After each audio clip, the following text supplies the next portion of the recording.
Cristo Jesus é a porta dos céus, nele a paz, nele a luz, reconcilia o homem com Deus, só ele a glória conduz.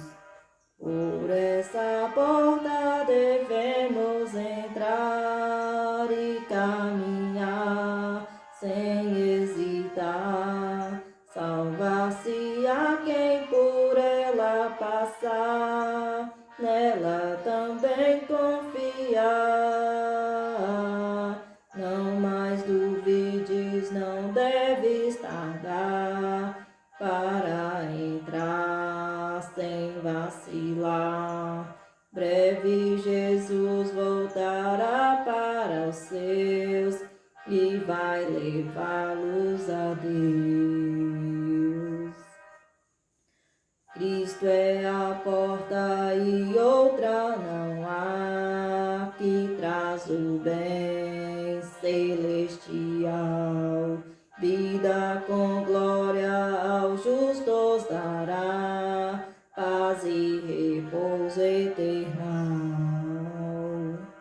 Por essa porta devemos entrar e caminhar sem hesitar, salvar-se a quem por ela passar, nela também confiar.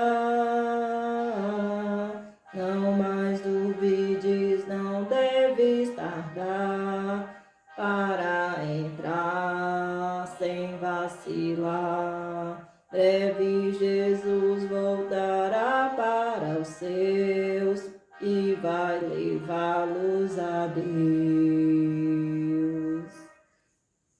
Cristo, autor de eterna redenção, veio de Deus, leva a Deus. Por essa porta os santos serão glorificados nos céus. Por essa porta devemos entrar e caminhar sem hesitar, salvar-se a quem por ela passar, nela também confiar. Não mais duvides, não deves tardar para entrar sem vacilar. Breve Jesus voltará para os seus e vai levá-los a Deus.